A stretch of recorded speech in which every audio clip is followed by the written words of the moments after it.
implants, and minimally invasive procedures, allowing you to quickly return to the life you love. Locations in Huntsville, Madison, Athens, and Decatur, and on the web at sportsmedalabama.com. Improving performance, improving lives. The Blitz has been called. Welcome to the evolution of sports radio. You see, in this industry, just like in life, everything evolves. Call 256-576-4977 to make your audible for the Blitz. That man is playing Galaga. Thought we wouldn't notice, but we did. It's the Afternoon Blitz. Here are your hosts, Captain Cool and the Bandi Man. Hello and welcome in, everybody, to a Tipsy Tuesday here in No Man's Land. Remember the time. Golly, it plays through my dreams, I tell you that much, guys. But welcome into the Afternoon Blitz on the Tennessee Valley Blitz Sports Radio Network. I'm your host, sitting on this warm chair, the Captain Cool.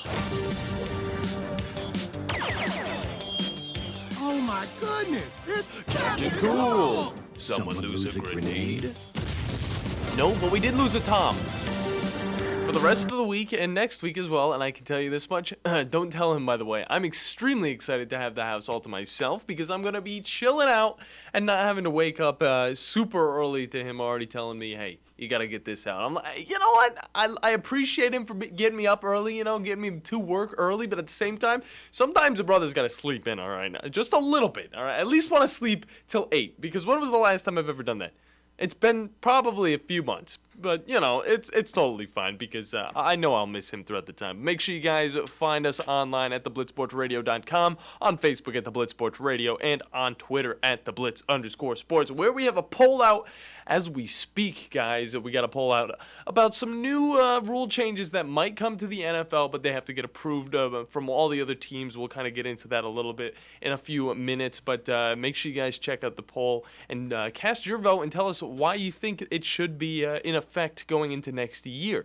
Let me tell you, it's related to the XFL rules as well. So let's see what goes on with that. That'll be interesting. I want to see you guys' answers. But while you're also doing that, make sure you follow us on Twitch and YouTube at WZZNTV because you get to see me, you get to see Bandi, you get to see the Tom, you get to see the Chad, you get to see the Scuba Steve every once in a while. It's a whole plethora of fun guests coming on the show, and you want to see them because, the face to the radio, it's always nice. It's always nice to do that. And if you're at your house, there's no reason not to, guys. Just pop it up on the TV and have it going in the background while you're tending to your pets or, vacuuming or something like that. And you know what? It's just like there's two buddies just hanging out with you all day long. Well, actually, during the afternoon. And then you can kind of have it on repeat. Just keep us going. Just on repeat. Give us the views. Give us all that stuff. You get to hang out with us all day. It's totally fine, guys. And if you want to join in on any of the conversations and get a little bit closer to us, 256-576-4977 is the number to call, and you can hop in on the conversations that we're talking about or create an audible and talk about whatever you want to talk about, whether it's football, whether it's hockey, whether it's baseball, whether it's NBA? Who wants to talk about that? Well, we surely do. I'll tell you that much. That's for sure. But it can be whatever you guys want. And if you don't want to be talking on the radio, that's totally fine because you can hop into the chat boxes on WZZN TV, whether it's Twitch, YouTube, or Twitter. So make sure you guys keep an eye on that. And this first hour is presented by Fleming Roofing and Restoration, the guys you need to talk to about all of your roofing needs. It may be nice out right now, but you never know when that wind gust is going to come and take off half of your roof, so make sure you got a Fleming roof atop your head, because these guys don't just show up and give you the reliable roof. They show up and make you show up as well with that beautiful roof on top of your head. And you know what? You'll be sitting nice and chill, just like me, listening to the rain as it hits the top of your roof.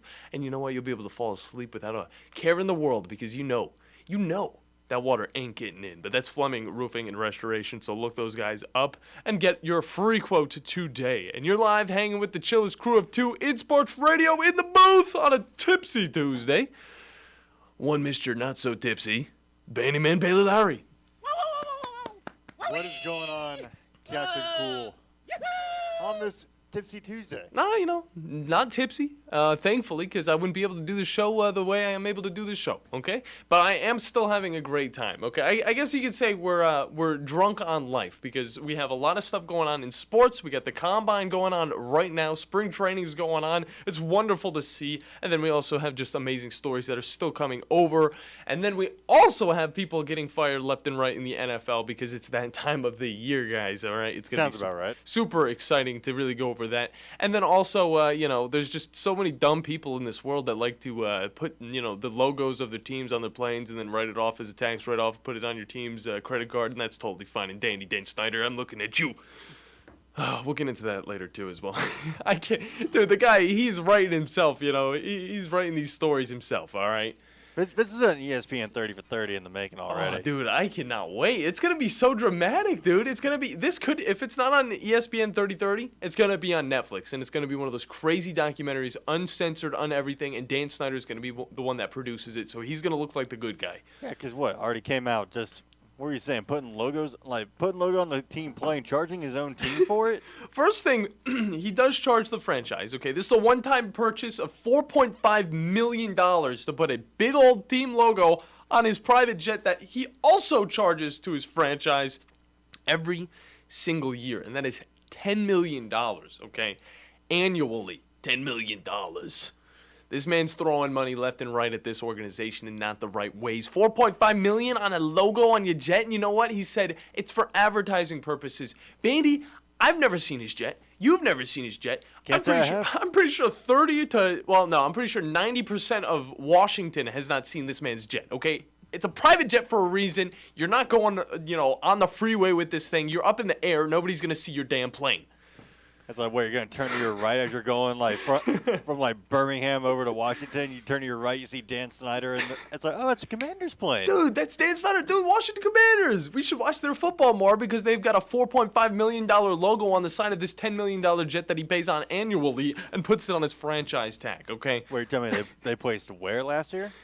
Nah, no, thank you. Yeah. Every single time. Who did they just get rid of? No, thank you. Yeah, no. That's the thing. It's like, that's not the way people are going to start looking at your organization, especially if it's on a damn jet, okay? Put it on a freaking Greyhound bus, if anything, because people on the highway are actually going to see that. Yeah. There aren't, thousands of planes, in, 40 feet of each other up in the sky, okay? It's a plane, and then you got to look, 2 miles down the road, and then, down the sky, and then you see another plane flying, okay? I mean, was he advertising it over in Europe when he flew over there? I mean, probably. Haven't they played over in Europe a couple times? Maybe. I mean, yeah, that's still. Is that how he swung it so he could get a logo on his private jet? The most that you see a plane, especially a private jet, is when it's landing at the airport, which, you know what? A lot of those planes are pretty far away, and a lot of private jets are pretty small, so you can't really see much of anything on them. But either way, you know what? $4.5 million to a logo to put on your $10 million jet. Hey, so be it. The guy's got a lot of money, and you know what? He won't sell this to the dang. It upsets me. I'm sorry. I'm getting heated at the beginning of the show, and it's totally fine, okay? Because it'll just set the tone for the rest of this episode, okay? All right. The man isn't letting Jeff Bezos, the third richest man in the world, bid on his team because Jeff Bezos owns the Washington Post, which has talked about Dan Snyder in a bad light. Kind of similar to how we're doing right now.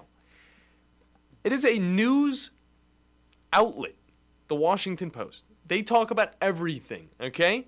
It doesn't matter if it's Dan Snyder, it doesn't matter if it's Vladimir Putin, okay? They're throwing stuff out there nonstop. If you are putting yourself in a bad light, they are going to get it and they're going to put it in their news. And you know what? If they put you in a bad light, it's probably on purpose. Yeah, it's not our fault for reporting on the stupid stuff that you do. Yeah, you don't look at me and you don't see me saying anything bad about Jimmy Haslam, okay? No. Obviously, organization with the Cleveland Browns, it was a little sketchy at first. I still have my doubts, but he's owning the team, and all he's doing is, right now, building it up to be what it needs to be. Obviously, they might need some better coaches. They might need a better defense, but you know what? He's still doing great things for the team. They're looking better than ever, and you know what? He just now purchased the Milwaukee Bucks, and that's pretty cool. But I say we never got really a chance to talk about that yesterday when it happened. I know we didn't get to talk about it, Bandi. You got any more things you want to throw in about that? I mean, it's pretty cool that Jimmy's like, hey, if the Cleveland Cavaliers can't beat the Bucks, How about we just buy the Bucks, and then the Cleveland Cavaliers can beat the Bucks? Yeah, I mean, see, I was actually kind of hoping to turn toward you for more info on that because I know little to nothing about the Cleveland Browns owner. Well, I mean, I know about the Bucks, but I don't know how a change in ownership is going to really help them right now when they're, I mean, arguably well, actually, I wouldn't say arguably. Yeah, top 3 team in the league right now. How much did they even buy him for? Because I think it was like 3-point-something billion, or was it 4-point-something billion? I know it was a lot of money up there, but honestly, it's a pretty good purchase. I mean, for a team that is riding so hot, I mean, he needs one good team on his arsenal. I feel like every owner needs one good team at least, whether it's in the minor league of play or the professional league of like the NFL or the NBA. Let me see. Continue to cite. Yeah. What we got? It just gave me that stupid ad blocker message. Like, I hey, hate please that. use it. It's like, no, you're USA Today. You got plenty of money. Let's see. Haslam are buying Lasry shared the team on a $3.5 billion valuation. There it is. Just shy of the $4 billion valuation of the Phoenix Suns and the Mercury. Exactly. Some of the biggest purchases in NBA history, too. There you go. Yeah. Who are the Mercury? The WNBA team. Okay, yeah. Who would buy? Okay, you know what? Well, it's because like not a lot of people know that. It's that the NBA subsidizes the WNBA. Like the NBA makes sure that the WNBA stays afloat. Okay, that's pretty Yeah. cool though. Yeah. Hey, next time you yell at a player and be like, "Why is this one making so much money and this girl's playing and she's playing just as many games and she's not making as money?" Just think, okay. The NBA is helping her make money in the first place because the NBA is keeping the WNBA alive. Guys, did you know that the WNBA had a dunk contest at one point? It did. It did? How did it go? Well, Just okay. Got a dunk. It was just like, can you do a dunk? Yes. All right. Very cool. Women can dunk. Yes. There weren't any jumping over Kias or jumping over 2 people. All right. It was just it was what you could do. All right. Yeah.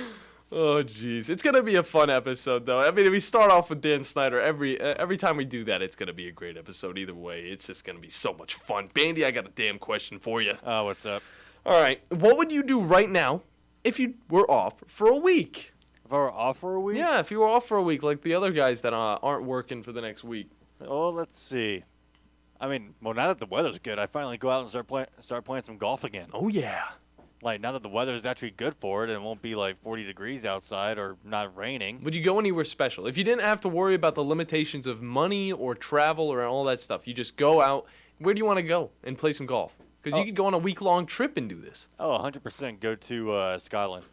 Scotland. Yep, play St. Andrews. I knew you were going to say that. Yeah, play that historical course, spend a week in Scotland, try the food, try the drinks, come back, and just, I mean, honestly, that's a good trip right there to me. Yeah, I mean, you can't, see, the thing is, though, you can't go on too good of a trip because when you come back, your life's just going to be like, I got to do this. No, I'm having a lot of fun with this either way. I could go on a trip to Japan and then come back and I'll be still high energy talking about all my Japanese stories. What I would do is I would probably travel as much as I can throughout North America, okay? I would try and see different states that I've never seen. I'd probably go out west because I've never gone out west, okay? I want to get out there, all right? Some of the states aren't too bad. No, out there. they're beautiful. Yeah, Utah's a great state. I love, like, I highly recommend anyone go to Montana Yeah. at least once. Yeah, the first 2 that I was thinking was actually Utah and Montana. So I Really? was just like, yeah, at least hit those 2. Maybe go down the line, see what Arizona's all about. It might be a little too warm for me, but whatever. It's still a new state. I want to explore all those states, and I want to have like memories of them. So I want to maybe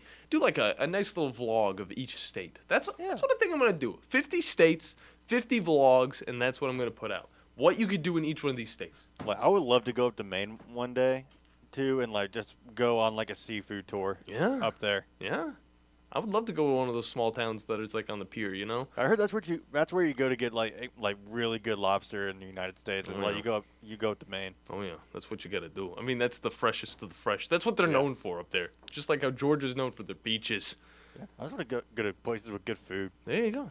Yeah. You come back and you're like Something simple. 50 pounds heavier. I'm like, Bandi, what are you doing? You're getting those gains. And then I take you working out, and then you get jacked. That's how you got to do it. But today is February 28th. That's right. It's the last day of this month, this very short month.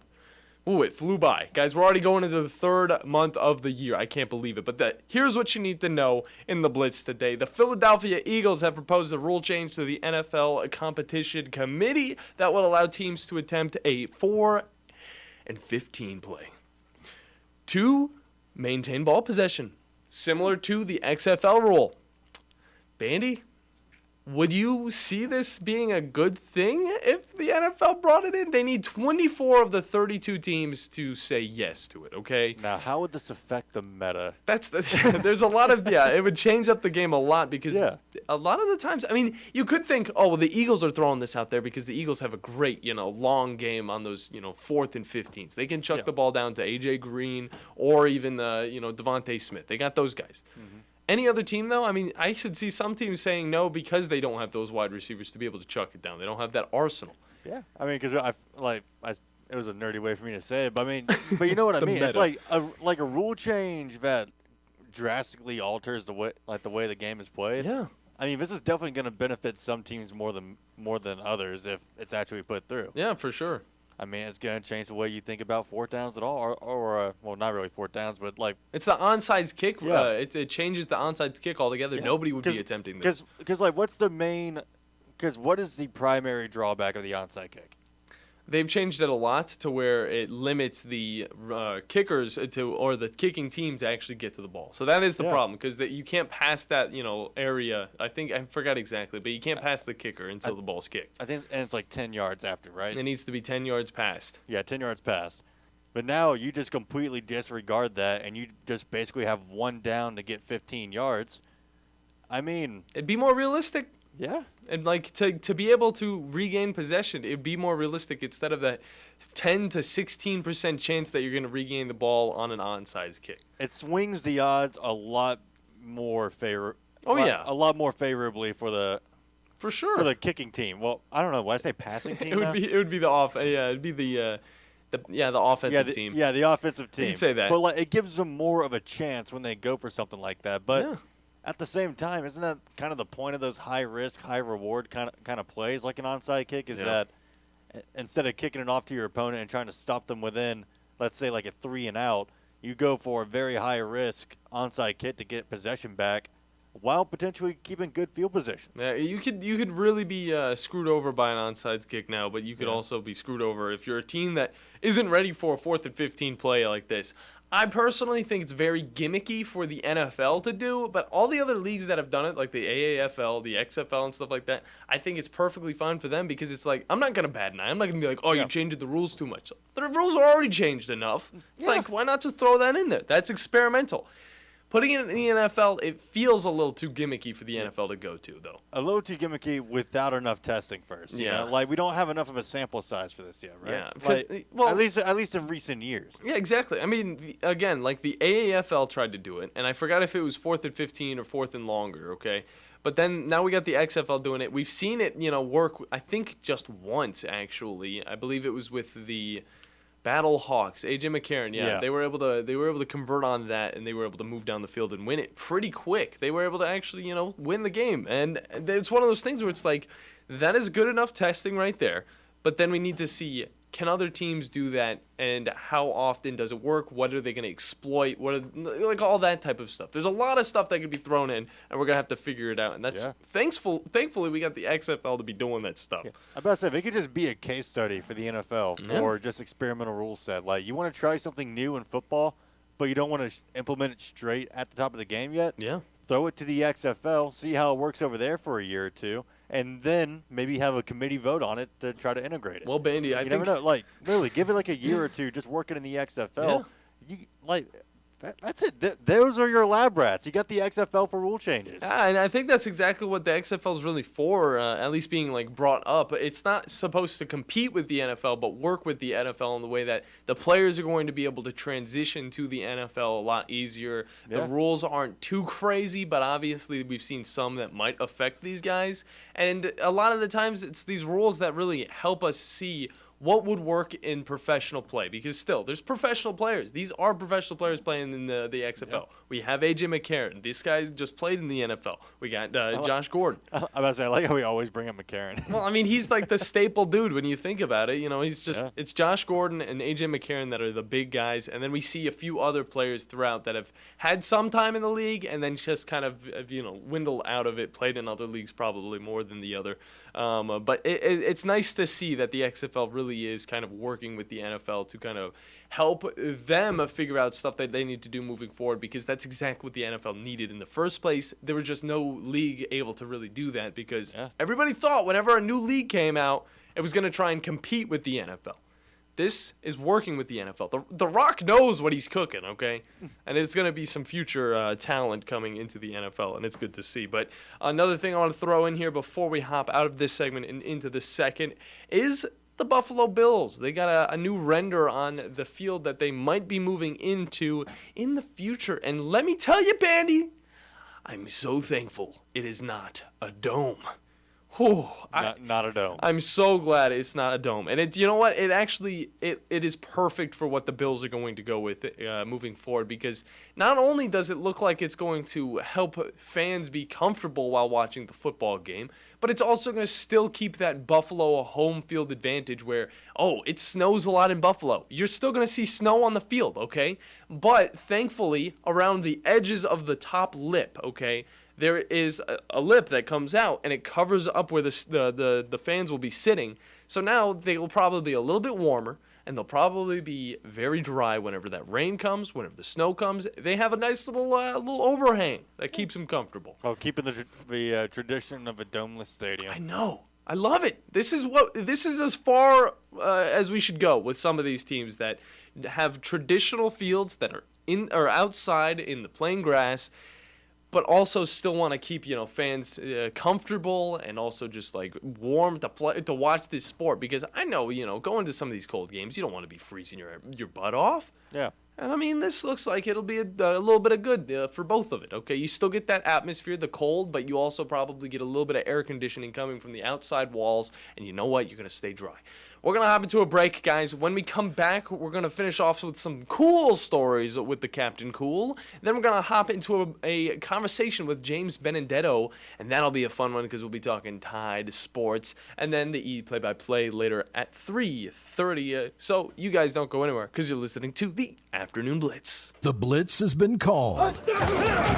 In 1982, Bob Baumhauer introduced Alabama to the Buffalo Wild Wing, and quite frankly, we've never been the same. Back then, it was Wings and Things in Tuscaloosa, but now, 40 years later, after 4 name changes, Baumhauer's Victory Grill is the #1 sports-themed restaurant in the state. Bob's Alabama Hot Chicken is something that has to be tried to believe, plus the new Bam Bam Chicken and the Louisiana-style Go Fish, a whitefish over rice topped with shrimp etouffee. And Baumhauer's is fighting inflation with some new affordable favorites. Visit Baumhauer's on the South Parkway today. Tom Abraham here for my friend Brian Hamaker and his team at North Alabama Mortgage. Look, buying a home is the biggest purchase you will make in your life, and it can be a bit intimidating, so you want people that can help walk you through the mortgage process and get you the best deal possible. That's what North Alabama Mortgage does, and they do it in Alabama, Tennessee, and Florida, from first-time purchases to refis, conventional, VA, FHA, and USDA loans. They have the solution at North Alabama Mortgage. Visit NorthAlabamaMortgage.com to learn more. That's NorthAlabamaMortgage.com.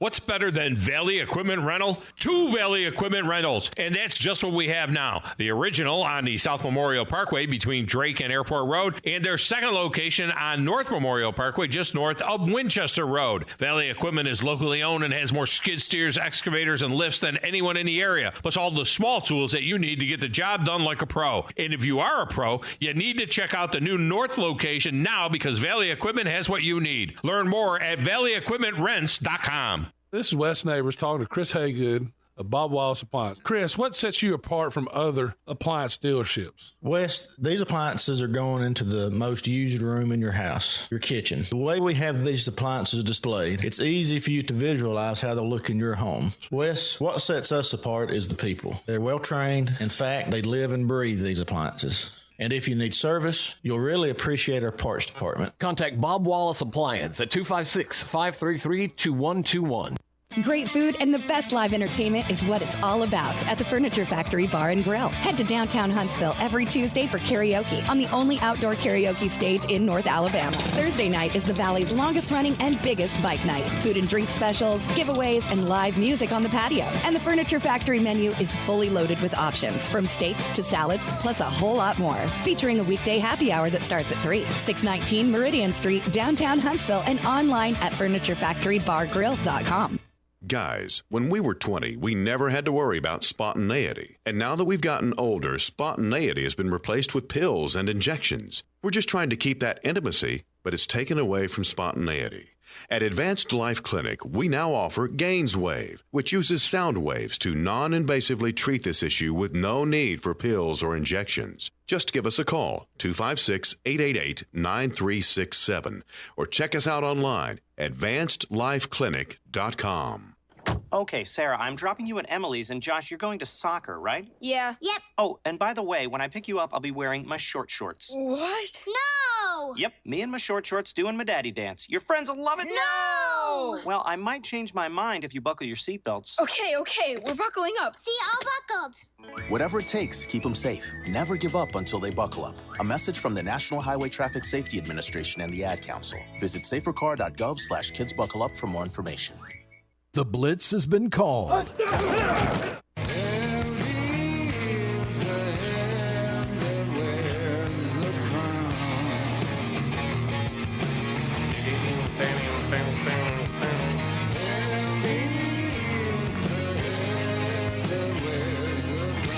Hello and welcome back, everybody, to a Tipsy Tuesday here in No Man's Land. Welcome to the Afternoon Blitz on the Tennessee Valley Blitz Sports Radio Network, and we're about to get into some cool stuff, okay? Don't worry about that. But just know, okay, for this the whole first hour, all right, we're going to be wide open for you guys to hop in. 256-576-4977. You can get on the conversation, and also remember that this hour is presented by Fleming Roofing and Restoration, the guys you need to talk to about all of your roofing needs. Bandi, how good are these guys? Oh, he's muted. Well, I did say they're very good. You know what they also do? What do they do? They show up. Of course they show up, and they will put a beautiful roof on the top of your head and make you show up as well in your neighborhood. So, hey, if Father Bobby is being like, hey, my garden's better than yours, just get your roof fixed up, and, then you can say, hey, well, my roof's better than yours. And then he'll be like, touche.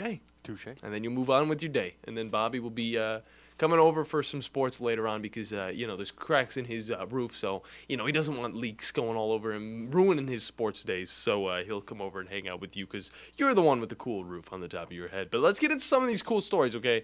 We got a few to get into. There's more than usual, but there's some injuries in the NBA that are going to be affecting some teams. And then we got a few quarterbacks that are out at their old locations only after 1 year. It's just how it happens in the NFL, guys. That's all coming up on What's Cool. It's hot in here. What's cool? It's getting hot in here. Not cool, man. That's a spicy meatball. So it's time to cool down with Captain Cool. Oh, yeah. You know what cool is? What? You're looking at. Oh, yeah. All right. Sorry, ball fans. I got to tell you, you were already one ball down, and now you're yet another ball down because, LaMelo Ball's also now out in the NBA, and he suffered a fractured knee in the midst of the action that was going on. In the win against the Pistons, the Hornets won 117-106, and it's the only time I can tell you that we lost one ball and now we lost another, okay? Yep. I thought it was comedically pretty funny. I didn't mean for it, but it actually turned out pretty great. And you know what? I feel like I'm the only one laughing. But he didn't go out until he had 18 points scored for himself. And you know what? It helped out a lot with the team because if he didn't have those 18 points, Bandi, this team wouldn't have won. Yeah. He's actually been playing very well. It's unfortunate that really these injuries are just affecting him just so heavily, but we've actually got some breaking news out of the hockey world. What do we got out of the hockey world, Bandi? And it's got to deal with your one New York Rangers. Okay. Because sources have shown that the New York Rangers are expected to acquire Blackhawk Patrick Kane for 2023 second-round pick, can become a first. Okay. And a fourth-round pick. The Rangers and the Blackhawks plan to conduct a 3-team trade call tonight. Heck yeah, dude. So I want to know what you thought of that trade. That's pretty sweet, I got to admit. I mean, the Rangers were already kind of one of those teams that he was possibly going to go to, but I'm glad that they picked the Rangers at the end of the day. Again, they're not fully my team. I'm a Boston fan myself. I thought you were the New York guy. Rangers are like fourth, okay? Because it goes the Boston Bruins, sometimes the Predators, okay? Sometimes. The New York Islanders, then the New York Rangers. Oh, okay, the Islanders. That's who I was confusing with. I used to be a big fan of the Rangers, though. They did used to be my favorite team back when I didn't really know anything about hockey. But, yeah, it's just how it is. But that's good. I'm excited. Out of all the teams he could go to, I'm pretty fine with him going to the Rangers. So that'll be interesting to see how it all goes down and how those draft picks do for the Blackhawks. But, yeah. Going back to LaMelo Ball being out, he has been playing pretty good as of late. I mean, he really has started shining for this Hornets squad.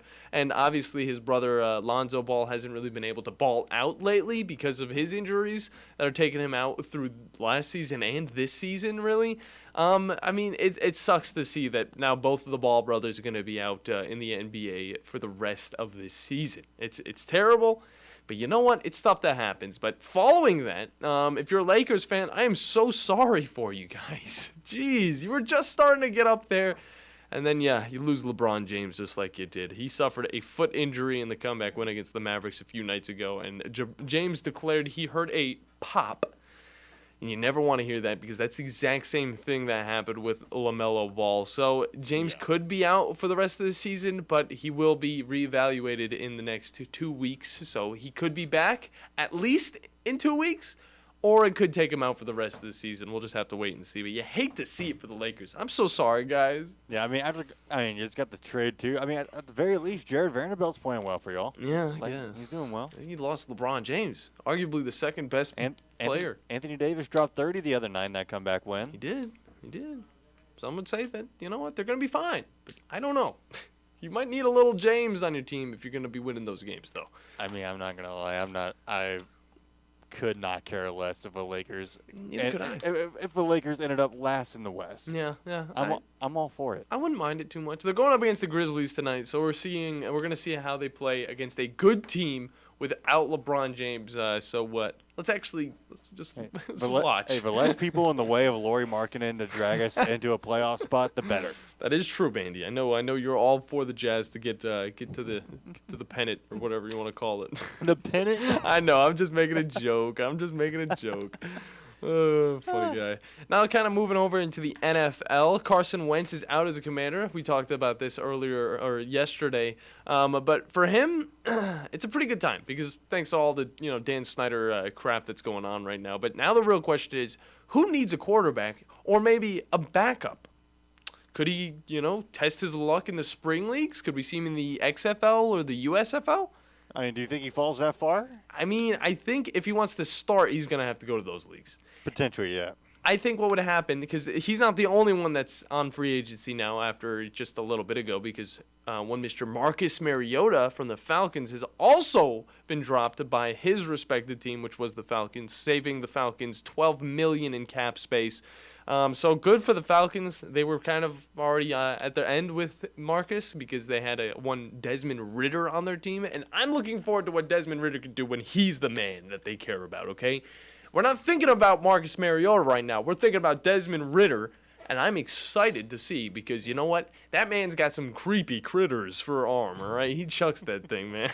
Oh, my God. But really, though, like this quarterback market is now becoming pretty oversaturated. Yeah. Like, got Mariota in there. You got Carson Wentz in there for two good backups. You got Lamar Jackson, who still, him and the Ravens have not figured out a situation yet. Yeah, Derek Carr. Yeah. All the prospects in the draft that are coming up. Exactly. It's a lot to take in. You got a lot. It's a lot to take in for these NFL teams. But at the same time, you don't really have to worry too much. Like this season, if you don't have a quarterback right now, all right, if you have nothing in a quarterback. Houston. Pick up a quarterback and then let's see what this veteran or this rookie quarterback can do for your team moving forward. And then if he works for your team, that's great. If not, get somebody in the next draft. Either way, you're going to have a quarterback who has either once been good or may possibly be good this season, like one Geno Smith did. Yeah. He showed his worth at the right team. That's just how it is. Maybe Carson Wentz still has yet to find that team. Maybe he'll have to go through all 32 teams to really find him, but I think he can find it. I trust Marcus Mariota a little bit more to find one. Who are the Broncos sitting at a backup right now? Do you know? Is it? I was gonna say Stidham. Jared Stidham? It's not Stidham though. Who was it? I do think Payton's a really good fit though for Russell Wilson. Yeah. That'll work out. Yeah, because I mean, again, that no personal coach policy I like they already put into place. Like, yeah, no personal coaches around here. You're gonna be talking with our staff and with us. So it's either and we will be working with you, not them. I think it's Brett Ripon, maybe. Ripon? It could be him. Ripon? Nah, that could be from a while ago. I don't know if he's still on that team. Either way, I mean, the Broncos could use a backup quarterback. I don't think they're going to. Again, Russell Wilson costs a lot. He's the guy that they really hope is going to be good. It's like having. I know it's weird to compare these two, but it's like having a top tier level quarterback at quarterback. Even though he didn't show it in his first season with the Broncos, give him some time. He's going to show it one of these years, and if he doesn't, then you can call me wrong. I don't care. Man, he really went all in with that Broncos Nation. Let's ride, and that train led to nowhere. See, that's what really ruined it for him. But let's look at some of these teams that might be able to pick up Carson Wentz, because there's a few teams that are looking at him, and I kind of want your guys' opinion as well as Bandy's to figure out which one would be the best fit for him moving forward. The first one would be the Carolina Panthers. Okay. Obviously, they're sitting, pretty open with the quarterback situation. They could go with somebody because, what they got right now is not really looking that good. So, Carolina Panthers also thinking about other players we see in this free agency right now. Derek Carr might be able to even go there. I don't think that's going to happen. I think Derek Carr is either going to go to the Raiders or the Saints. Or not the Raiders, sorry. The Saints, or who's the other team that I was thinking about him going to? The Saints or I think it could have actually been the Panthers. No, the Jets, sorry. The Jets. It's the Jets. Oh my God, that snap was loud. Super loud, guys. Sorry about that. But either way, could you see him going to the Panthers? Could you see him playing for this team? Potentially. I mean, I don't want to see him play for this team. But what is this contract sitting at? Like, does he even, like, I don't even know. Like, what would they be? That's the wrong person. They'd probably have to make a new one. They'd fix the new one up, and then they'd throw some money at him. Though, I mean, they'd probably still have to pay a little bit. Kind of like how, the Commanders had to pay a lot on his contract, but they were able to kind of release him and move on. But somebody's got to pay the man. All right? I mean, the Panthers aren't looking at anybody else, which I imagine they've got their eyes pretty set on Derek Carr, or at least trying to go on a good attempt to go for him, because I think that's probably the best fit for Derek Carr. If you're looking from a franchise standpoint, trying to get someone who's experienced and can actually relatively protect him, Derek Carr is not a bad fit. I feel like he would be a better fit over Carson Wentz. I don't know. I'm at this point where it's like Derek Carr wants to win a Super Bowl, all right? Yeah. I think his best option is to go to a Saints team or a Jets team. The Jets, I know we talk about them like they're a joke, but they actually are a pretty good team. They just don't have that quarterback that could really lead the team. Joe Flacco's not going to lead them, all right? He's too old. See, that's where I think Carson Wentz should go, though, is New York. Yeah? You think they should do a flip-flop? Yeah, because, I mean, you get Carson Wentz in that green again. I mean, that's going to bring him back to his Philly days and when he was, just really in the prime of his life. So maybe he'll perform like he did back then. Yeah, I don't know about that. Okay, I would say the safe bet, if you're going to spend big money on a quarterback that has, veteran talents and stuff, I would go with the safe bet. I would go with Derek Carr. I think Carson Wentz, if he went to the Panthers, wouldn't be a bad option for the Panthers to kind of, try and fix something up. But then you're thinking the Buccaneers are also on this list, as well as the Chiefs and the Bills and the Cardinals. The Cardinals, guys. As a backup to Kyler Murray. A lot of them could be backups. And you know what? That's not a bad call either. Carson Wentz, I mean, I know there's a big contract that just went down. But when it comes to, Kyler Murray, he got injured last year. And you know who his backup was? Colt McCoy. And he got injured too. Yeah. It was very quick. So this is something you got to look at. Because the ACL injury that Kyler Murray went through, that takes you out of, contention right off the bat. So if you had a good backup quarterback, a guy that could possibly be a starting quarterback in the XFL, Carson Wentz would be your man. I think he would be a good pick for that. Yeah, I mean, is it I don't know, because I'm not a football coach whatsoever, the furthest thing from it. But wouldn't it be difficult to build your offense around two quarterbacks that play completely differently? They are completely different. That is the thing, yeah. Because it's how do you go from designing a playbook around your starter and Kyler Murray, where he's more of the run heavy, trying to, I mean, not really passing too much. I Yeah. mean, he can still throw. He can throw the ball. Yeah, but I mean, his primary strength is scrambling, getting the yards with his legs like a second running back. I think a lot of the reasons why he has to do that, though, is just his line is lacking to help him out, okay? I think a lot of those plays are actually planned to throw them first. And plus, I mean, you're forgetting Carson Wentz has got some legs, okay? He used to run all the time back in his Bison days, yes. Used to. He used to. He's still pretty young compared to a lot of, the other quarterbacks that were kind of in this whole, situation going down. But, I mean, he could really, help a team like the Cardinals out because Kyler Murray, he's a small man. He's going to get injured a few times. Buffalo Bills, I don't think they really need him, okay? They could stick. I don't know if do they still have. No, they don't have. Yeah, okay. I'm trying to think. Yeah, they had Case Keenum. I think he did a fine job, but he's going to be going to the offseason, or he's going to be going to the free agency as well pretty soon. The Chiefs were another one. I mean, they had Chad Henne's still the backup. I think the Chiefs are fine too.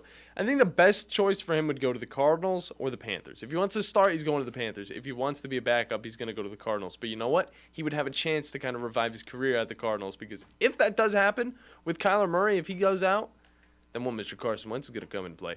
Now, another question. Marcus Mariota, an actual guy who can scramble a little bit if he wants to. One of the things that's kind of hot for teams right now. Who would he want to go with?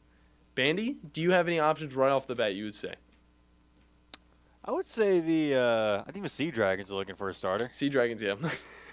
but in all seriousness, I mean, I'm trying to think of a team who is in that desperate need of a backup quarterback because I don't think he has what it takes now to be a starter. Who do you think is better? Okay, Carson Wentz or do you think Marcus Mariota? Carson Wentz. You gonna say that? You gonna disrespect Marcus Mariota like that? I think now, yeah. Okay, I'll personally go. I'll go the opposite of you. I'll say that Marcus Mariota is the better quarterback. But continue. But at the same time, who's also picking up that $12 million in space for that quarterback position? The Falcons. Well, they did, but they let him go. Well, so you're saying the Falcons could pick up Carson Wentz? Dude, you Chad. He's just like listening to this whole like conversation that we got going on. Who's gonna pay $12 million again for Mariota? Like he's gonna pick up the rest of that contract. I don't even know where it goes from there, honestly. Yeah, I don't know exactly who would want to, but at the same time, Carson Wentz to the Falcons. No. you picked this guy up. I mean, you picked Marcus Mariota up. He helped, kind of grow Desmond Ridder as a quarterback. So, I mean, a lot of teams I could see picking him up to just do the exact same where it's like let this veteran play a little bit, show the backup what you have to do, but then do it better, okay? I then see Marcus Mariota possibly going to a team like Houston. I could see him going to Houston, and I could also see him going to the Green Bay Packers because you know what? They're going to need a quarterback. And if it's not Jordan Love, who the hell is it going to be, Bandi? Have we even heard an answer from Aaron Rodgers now that he's emerged from the realm of darkness? Still no. We still have yet to. Oh, boy. But I don't know. Guess it wasn't very effective. I know. He's still going to think about it that long? He went into darkness for 4 days and still came out confused. It's weird. I wonder why. Bandi, I want to play something for you. Maybe it's the 4 days spent in darkness. 4 days spent, no, probably stopped his brain from working. I'd hope not. I mean, but again, Marcus Mariota, not a bad season last year. It was 15 and 19, okay? With touchdowns, 15, 19, or 9 interceptions, sorry, my bad. Okay. So, I mean, he's not bad. Carson Wentz, on the other hand, I don't know what you're seeing in him. I used to like this guy when he played for the Eagles. I used to think he was cool. To be fair, I haven't seen this guy play in 3 years. He used to have the swag. But then, dude, his time at Indy, his time at Washington has just been so unbearable to watch. But we'll see what goes on with him. If you guys have a choice to where you want these guys to go, let us know, 256-576-4977. And I'll also hold off on the thing I wanted to play for you, Bandi, because we can hop into a break here in a second. And then when we emerge at the end of this first hour, guys, we're flying through it. I'm loving it. We are. Mainly because we're just having fun. I'm not saying I'm loving flying through the show. We're just having a lot of fun. So we're gonna hop into a break. But when we come back, I'll be playing you guys a little audio file from a few days ago. You'll know exactly what it is when we get to that point. Don't go anywhere. You're listening to the Afternoon Blitz. The Blitz has been called. McCurry Motors is your car and van rental headquarters. You can rent the vehicle you need today. Family in town, sporting event, church function, no matter what your need, McCurry Motors has you covered with a wide selection of cars and vans available for rent. They have 12-passenger Mercedes Sprinter vans, 12-passenger Ford Transit vans, 15-passenger Ford Transit vans, and 15-passenger Chevrolet Express vans. They have 2 locations, Highway 72 in Athens or Max Luther Drive in Huntsville. When I chose a garage door company, I did my homework. I needed Precision Overhead Garage Door Service. They have a 5-star Google rating. I checked their reviews and liked what their customers had to say. Precision Overhead Garage Door has lifetime warranty packages. Same-day service if I call before 2 p.m. If they can't make it the same day, my service call fee the next day is waived. They did a 25-point safety inspection on the door and operator. Now that's peace of mind. Residential, commercial, and gate services. Precision Overhead Garage Door Service. Call 256-400-4500. Hello, listeners. I want to tell you a little bit about Minuteman Press and what we have to offer our community. We specialize in paper printing and can help from designing your piece to the finished product. We print media guides for many of the athletic departments at high schools and universities around the area. We typically purchase sponsorships from these schools as well to try and help them with their fundraising. Once we have reached our new normal, we also print all types of marketing materials for you to hand out either in person, via mail, or at various trade shows and events. At Minuteman Press, we're not just putting ink on paper, we're building relationships. Do you have discomfort in your legs? Varicose veins can affect not only how your legs look, but how they feel. Symptoms of varicose veins include pain, swelling, aching, heaviness, and fatigue. Dr. Tracy Lowry of Best Vein Care of Huntsville can diagnose and treat your varicose veins with the latest minimally invasive techniques. Diagnosis and treatment is covered by most insurances. Call 256-715-7151 to schedule your free screening. Go to bestveincarehuntsville.com. This is Wes Neighbors with Philip with Eagle Insulation, and we have an announcement to make. Yes, Wes, we are now Eagle Masonry and Insulation. Still a place to call for your insulation needs, but now we offer masonry services. What kind of masonry projects can you handle? Wes, no job is too big, no job is too small. We can do renovations, new construction, outdoor fireplaces, fire pits, brick landscape borders. Well, when you came out to my house, you did both the insulation and masonry at the same time. You guys did rock for me, you did brick for me, and you insulated my house. That's usually done at the same time that you're building a house. Absolutely. It really capitalizes on 2 services you need at the same time, and you can get one company to handle both of those. Philip with Eagle Insulation will come out, do your installation. He'll do your masonry. They do a great job. They guarantee your work. Check out more online at insulatedwitheagle.com and schedule your free examination today. 256-755-1556. Thanks, Wes. The Stretch Zone, with 2 locations in the Tennessee Valley, will get you ready for whatever spring activities you have planned, from golf to tennis or just to increase your general activity. The Stretch Zone can get you limbered up to feel your best. Plus, you'll be taught the best stretches that you can do on your own in between visits to one of our 2 locations in Hampton Cove in Huntsville or on Balch Road in Madison. Visit StretchZone.com for more information. That's StretchZone.com and be the best of you. Learn more at StretchZone.com. The Blitz has been called. Bing,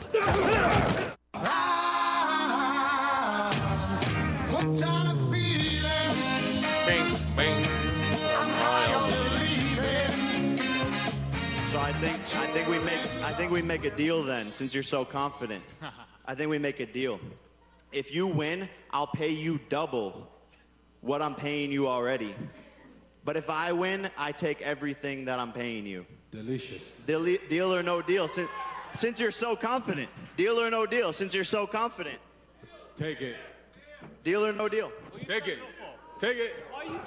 Deal or no deal. I want to shake on it. Why are you going to stand up like you want to do something? Sit back down. I just want to shake your hand. Sit back down.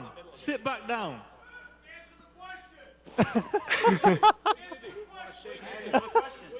Answer the question. You've got a deal. All or nothing. All or nothing. You've got it. Oh, it's amazing. You've got it. And then they shake hands. You've heard it. He's got it. Do you follow through on it?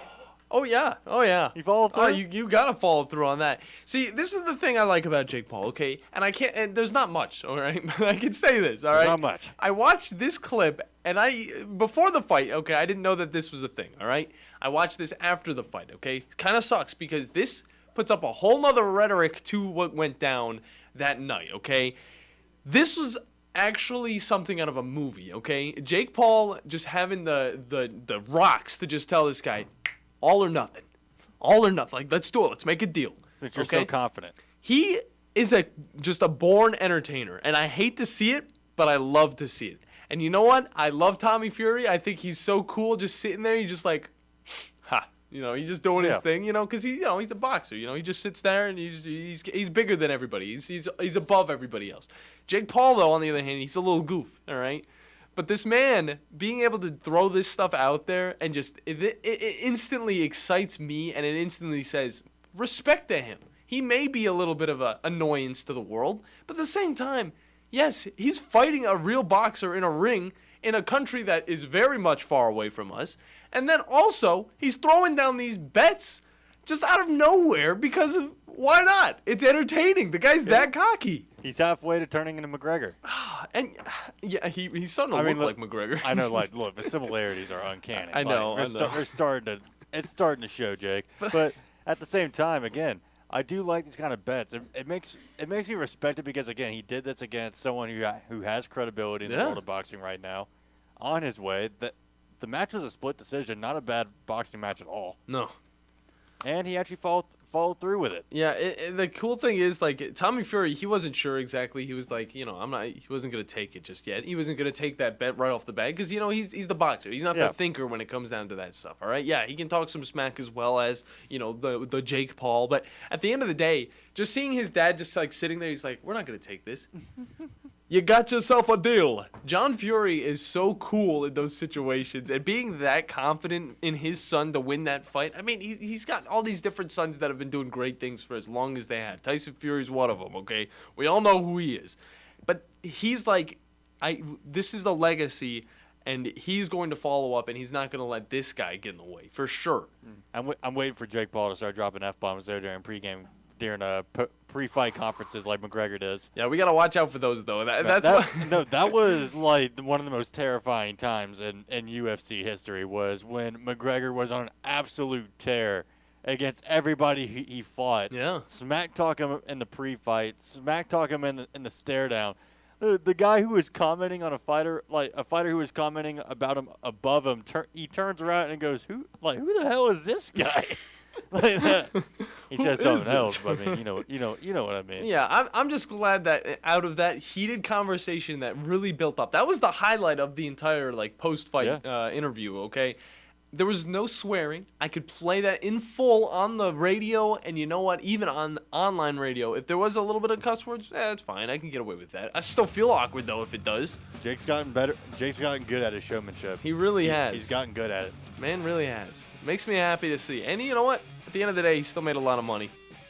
Still makes a lot of money. I mean, yeah, some of it went to Tommy Fury, but, he still got $30 million. Can't say that was a bad night. Even if you get beat up by one of the best upcoming boxers in the world.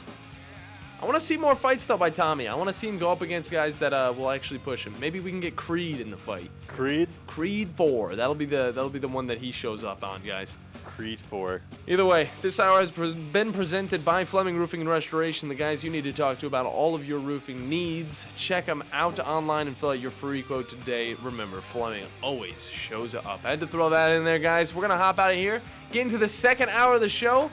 First up, one Mr. James Benedetto from Tide Illustrated. Don't go anywhere.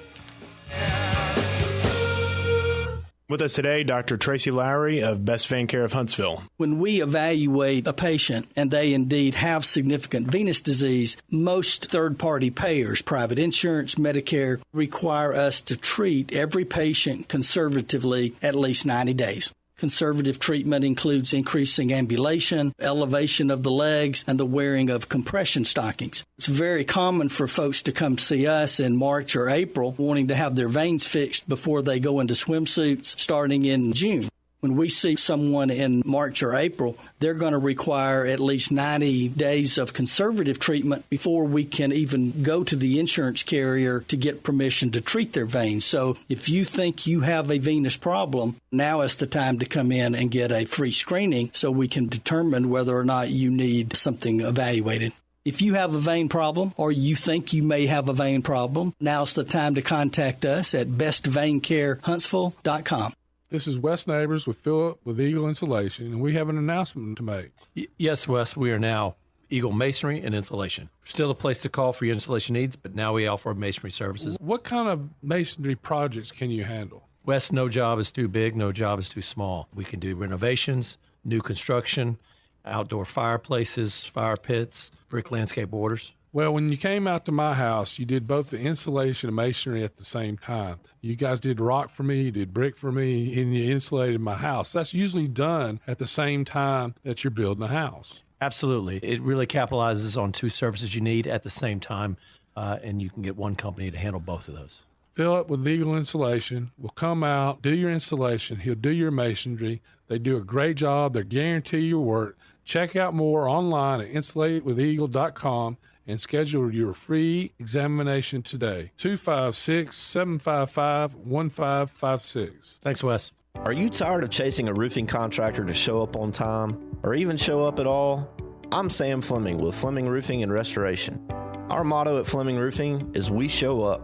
Our goal at Fleming Roofing is to provide the reliable customer service that you deserve, and we have the resources to meet all of your roofing needs: residential, commercial, industrial, replacement, or repairs. We are manufacturer certified for roof coatings, single-ply membranes, and asphalt shingles. Whenever you need a roofing professional you can count on, call Fleming Roofing and Restoration. We are committed to finding the solution that meets your needs. We don't have quotas or heavy-handed sales tactics. Fleming Roofing, we have expert experience. We show up. Free estimates, residential, commercial, industrial, replacement, or repairs. Check us out at FlemingHSV.com. FlemingHSV.com. When you need a quick response, it's Fleming Roofing and Restoration. We show up. This hour of The Blitz is brought to you by Fleming Roofing and Restoration. Online at FlemingHSV.com. The Blitz has been called. Welcome to the evolution of sports radio. You see, in this industry, just like in life, everything evolves. Call 256-576-4977 to make your audible for The Blitz. That man is playing Galaga. Thought we wouldn't notice, but we did. It's the Afternoon Blitz. Here are your hosts, Captain Cool and the Bandi Man.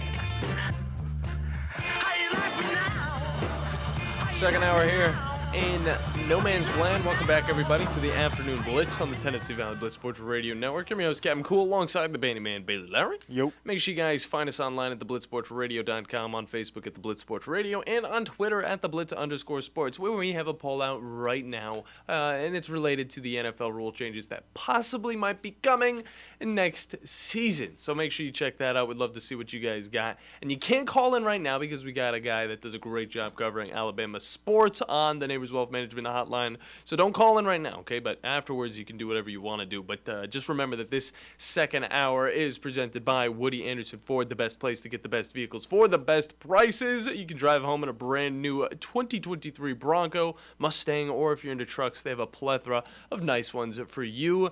Bobby White and his crew will take care of you guys. So find out more at WoodyAndersonFord.com. By the way, they also have used vehicles too. So if you don't want to break the bank, why not get yourself a used vehicle and you'll be set up right going into the new year, even though, you know, it's already been the new year.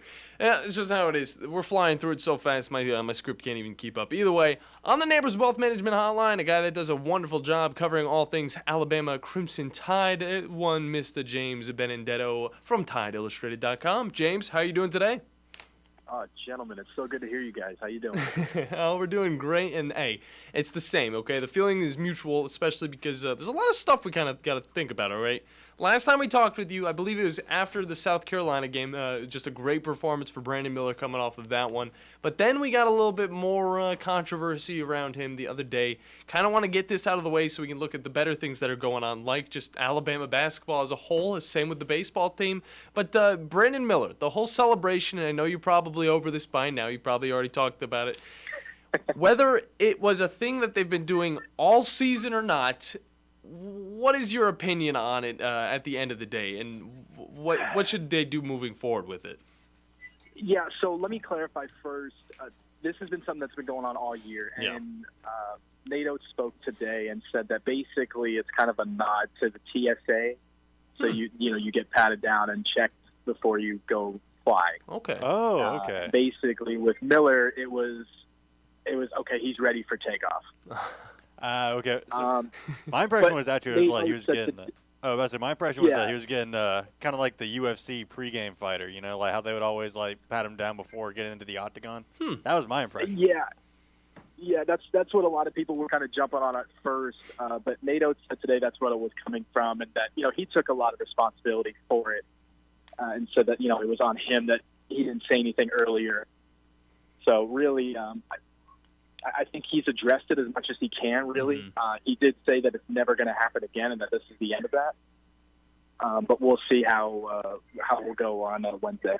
And so you kind of think about it a little bit more. The TSA pat down, I didn't even think anything of it, okay? I mean, there were some things it's like, oh, well, all his weapons are him himself. So that was another one I kind of thought about. There's a lot of different ways you can interpret it, but either way, at the time, it's kind of a sensitive subject. Obviously, the social medias are going to blow up over it. The media is going to blow up over it. It's just how it is. But it didn't affect his play because he still had 24 points on the night, which is just still insane to think about. He's just nonstop hitting these points, especially coming off of a very, very impressive South Carolina win. But now moving forward, they're going up against an Auburn team who isn't looking too bad either. And it's going to be at Alabama, so it should be something that we see Alabama kind of take pretty nicely. But what are some things you're looking at that kind of concern you on Alabama's end? Again, you have an Auburn team that's ready to beat them at home. I think they know better than anybody what's going on Wednesday and what Alabama is close to accomplishing. And remember, it wasn't too long ago that Nate Oates said that the last time they went to Auburn that it was the Super Bowl, or it was their Super Bowl. So remember, I think they have that on some type of bulletin board somewhere, probably in their locker room, and they'll probably bring it with them to Tuscaloosa. Again, this Auburn team is a very good team that pushed Alabama to its limit a couple weeks ago. Again, Wendell Green Jr. is legit, and I think that he's going to be a really star on Wednesday. I think he's such a dynamic scorer that can do so many different things to their offense. So, I think Auburn's going to be ready to go, and I think Alabama's going to have to bring a much better effort, especially at the start of the game, because I think if you go down against Auburn early, I don't think they'll be able to come back.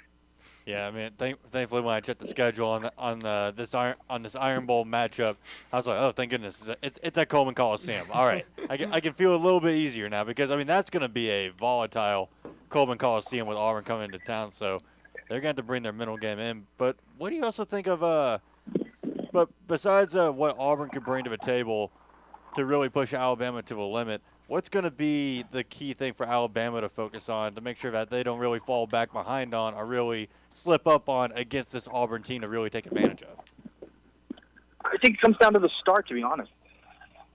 I think the last two games they haven't really started on time. You're looking at a South Carolina team that was struggling coming in, and listen, G.G. Jackson had a game of his career basically last week, and I think that his scoring, and I think it really brought the rest of the Gamecocks with him in a way. I think everybody got a little bit more confidence from the floor, but I think a lot of it was because Alabama didn't start right on time like they normally have been doing all year.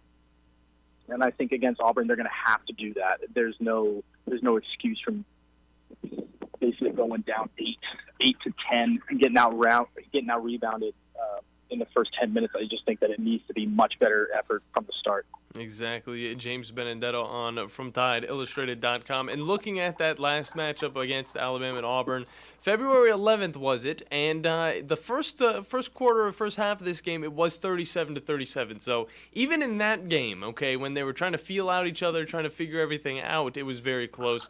So it's something that they really need to take advantage of going into this one, because now they should know exactly what's going on. There might be some changes, might be some players moving around and all that stuff, but it will be a little bit more difficult. And then kind of just looking at the standings, Texas A&M kind of looking a little less likely to beat this Alabama team just because of their performance the other day. They dropped 1 to Mississippi State, who has been on a roll as of late. Is Texas A&M still one of those teams we're really eyeballing for that last game as a huge competitor, or are you thinking it might be a little bit easier than expected? No, I think they'll be a huge challenge, especially going on the road, a place that they've never played at before. No. Alabama's never gone there in the NATO era. So I think it'll be a brutal game. And I mean, and this is my thinking, if you're going to wait to have the conference championship, or excuse me, the regular season title come down to that last game, that's a lot of pressure to put on this team that's already been through enough. You really want to take care of business at home. And NATO has said multiple times there's no reason to lose home games. And it's going to be a quad 1 home game. So you can't have that. So I think that really it comes down to Wednesday. If they play well Wednesday and they take care of business, then, Saturday they'll probably play a little bit freer, and you'll probably see some better basketball out of them. Like I said, let's take a look at the last week and a half it's been for this team. This team's been through a lot, probably even closer to 2 weeks now. So I think that they want to wrap this up as quickly as possible. I don't think any team wants anything looming over them like this has been for the past little bit. So I think it really does come down to Wednesday, to be honest with you guys. Right, just get those last 2 wins, go into March Madness with the 1 seed, and focus on the tournament. But kind of sticking with I wouldn't say sticking with, kind of moving on to the Texas A&M matchup itself. I mean, this is going to be kind of like how you said. I think. When it comes down to Wednesday, I feel a little bit more confident in that matchup at home than I do with the one away at Texas A&M. I got you. I will see that, but how critical is this Texas A&M matchup? Really, not only to really set the stage for March Madness, but to really end off the season on a high note. I mean, I'm going to use some coach speak here, so pardon me if I get into that, but. Really, you want to start and finish the year on the high note, right? So if you're going into March, you're going into a tournament where you're expected to go very far. A win at College Station is probably something you need to have to propel you not only into the SEC championship tournament, but you've got to be ready to go for March. And I think it really matters how well they play that last game, and I think that will dictate how far they go in the tournament.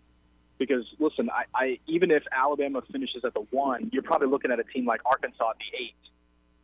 So that's your third matchup with a team that's played you very well both times. They're looking to beat you. So you're going to have to play really well against Texas A&M to propel yourself to play another big game against Arkansas again. And I think that that's only going to help them dictate the rest of the road. It all does come down to one game. Anybody can beat you one day. But I think that if Alabama can start finding that consistency now and starting to peak at the right time, which NATO's talked about all year long, they can really start to take the nation by storm at this point. Exactly. I like the way you said it because obviously we see that they've kind of had a little bit of slippage in their last 2 games, but at the same time, still dubs. And you know what? If you don't play as crazy out of your mind, you're going to be a little bit more rested up for those last 2 games going into March. And now I kind of want to move over to baseball because, hey, Alabama's sitting at 8-0, and I know it's the beginning of the season, but still some of these victories are pretty insane. Kind of just talk to us a little bit about this Alabama team. What has really surprised you in the first 8 games and what you're looking forward to going into Jackson State on February 28th tonight? Well, I think it's been a great Right start now. for a team that's got so much talent. I think the thing that's really surprised me the most has been their hitting. They've been explosive on their offense, which, I mean, to be honest with you, I can't remember an Alabama team that's been more explosive. When you look at the lineup 1 through 9, they have guys that can really drive the ball. And they're really not having those offers in the middle of their lineup, which I think has plagued Alabama teams in the past. Got to give a lot of credit to Bohannon. I mean, he's really done a great job recruiting and bringing in the right guys into this program. They've had great rotations before, so the pitching's been good, and that's maybe something that Brad Bohannon teams have been expected to have. But I have not seen an offense this explosive in a long time. Very good to hear of that. And I mean, just kind of talk to us about how the AP poll is like working with this the college baseball side of things, because it looks like it's a little bit slower to update than others. Obviously, we still see Tennessee up in the top 5 and all that stuff, even after losing those 2 games. Alabama's undefeated, and they're kind of out of sight. So kind of explain to us how difficult it is to get into that top 10 when it comes to the AP poll in baseball. Well, I think a lot of it comes down to the strength of schedule, right? So you're looking at a Tennessee team that's played some tough teams early in the preseason. Mm-hmm. I don't think Alabama's played at the same level of competition, but I don't think that was necessary for this team. I think they were bringing in a lot of young guys, a lot of new people. You need to get them acclimated with the program of not only just Alabama, but with college baseball itself. It's a brand new game you're asking these kids to kind of raise up to. And I think that's really why the rankings are working out the way they are. But like I said, you have an SEC schedule coming up where you're going to be playing ranked teams basically all year. Mm-hmm. I think Alabama, if they can sneak out some series wins, they'll find themselves in those rankings. So I don't think it'll be too long of a time before you start seeing a number before Alabama or before Allison on the TV screens. Like to see it. Yeah, James Benedetto with us from TideIllustrated.com does a fantastic job of covering everything Alabama athletic related. And actually, speaking of, as we're live right now on the show, Alabama and Jacksonville State are actually just how do you say underway? It? They're underway. They're underway. Okay, I can't say teed off. That doesn't work. It's not T-ball. I mean, we could say teed off. It's a beautiful day for that today, right? Oh, absolutely. We would love to. We would love to. Don't remind us. I'd love to be out on the course playing 18, but it's just as fun doing the show here today. Yeah. But speaking of, with they're just now being underway over in Tuscaloosa, I mean, how do you see this matchup playing out between Alabama and Jacksonville State? I mean, I think.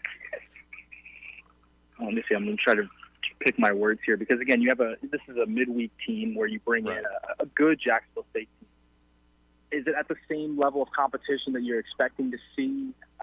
Maybe later in the year. No, but I do think that Alabama's getting tested a little. I think it's kind of like a gradual test as the year goes on. Yeah. You're starting to see some better competition with some better pitching, some better defense. You're facing them pretty regularly now. So I think as you kind of see this schedule move forward, you'll see them start to ramp up closer to SEC play. I think Jacksonville State is the next ring in that schedule. So I think it'll be a big test for Alabama today. I think it comes down to if they can keep their offense going. Mm-hmm. If the production's going to be what it's been, I don't see them having any worries about today. But Jacksonville State's got some good pitching. So I think they can maybe slow them down, but we'll have to see. Good stuff. And then we're going to hop over to something probably, I would say this is pretty important. It's the NFL Combine and Bryce Young, the whole conversation around him. He's going to be missing out on the workouts and all that stuff. And is this really anything? We know why he's missing out, but at the end of the day, is this something that might hurt him in the long run, or is it going to only help him going into the NFL stock? I mean, I don't think so because he's going to wind up throwing when he's here for the Alabama Pro Day. Yeah. So at the end of the day, I don't think it really matters. If you look at guys like C.J. Stroud or you're looking at Anthony Richardson, which are the two guys that also came out in that report, they have something to prove at the Combine, and I think it makes sense for them to be throwing. Mm-hmm. I don't know if Bryce Young does need to. So for me, I think that he's taking more of a safer approach. And I think that at the end of the day, he's going to wind up throwing. And scouts have seen plenty of this kid already. Oh, yeah. What more do you need to see? I mean, maybe you'll need to see a little bit more, but really at the end of the day, it doesn't really matter when he does it, just as long as he can do it. And, obviously I think some guys are paying attention to that shoulder injury that he suffered earlier in the year. But from all reports, it's been that he has no problem with it. He's been able to throw since it. So I don't think there's really any. Great stuff from James Benedetto from TideIllustrated.com. And then the last thing I kind of want to get into, still about the whole Bryce Young situation. Obviously, outside of the shoulder problems, outside of all of that, What do you think? Where do you think he would really fit the best in the NFL overall? With, I mean, his height kind of being something working against him, but also we see, smaller quarterbacks getting into the league. Since they're able to use more of their feet, they're able to still extend plays. Where exactly do you think a Bryce Young would fit in the NFL world? Man, that's a good question, because really it comes down to the eye of the beholder, right? When we talk a lot about height, that's really what it comes down to. I think some scouts are going to use that as a knock, and other guys are going to not really pay attention to it. I talked to his trainer a couple months ago, and I was actually talking about one of his other clients who wind up becoming an Alabama commit. And he said that Bryce Young was like a point guard on the field. And that phrase has become very cliche to use now, because you got guys like Patrick Mahomes that do that consistently on a week-to-week basis. But I think for Young, I think his talent and what he has in terms of his skill set, I think can fit in anywhere. And I think Houston at 2 would love to have him. I do think that there's going to be a move up for that Bears pick. So I think that maybe he does go 1. But I mean, if at the end of the day, I don't see him going further than 7 or 8. So I still see him being a top-end quarterback. And I still think he's going to be the first one off the board. I just don't see why he wouldn't be. Yeah. Great stuff from James Benedetto from TideIllustrated.com. James, that's all the time we got for you today. We know you got a lot to kind of focus on with Alabama basketball coming up tomorrow, as well as just the whole combine going down. So let the people know where they can find you on socials and online. You appreciate it again, guys. And on Twitter, it's James_Benedetto. And check out our website for Tide Illustrated at alabama.rivals.com. For sure. Great stuff. And we appreciate your time as well. You go on and have a great rest of your day. Enjoy the sun. It is wonderful out, and you never know when that rain's going to hit and it's going to be like 50-something degrees again. It's all back and forth. Appreciate it, guys. Thanks so much. Anytime. Thank you. Good stuff from James Benedetto from TideIllustrated.com and Rivals.com. Good stuff. Always good stuff with him. Okay? Always great to talk with him. Yeah. We gotta let him think that we're that amazing that we can have him on a few times. Okay, so like peel back the curtain, just be like, never let him find out. It's like the Wizard of Oz. I like him thinking that we're like like the greatest sports talk hosts ever. Nah, he's just cool like that. He's very appreciative, and I'd love to hear it. Good stuff though, always from him. We get some good insight on the basketball side of things, a little bit in the baseball, and then you know what? Why not?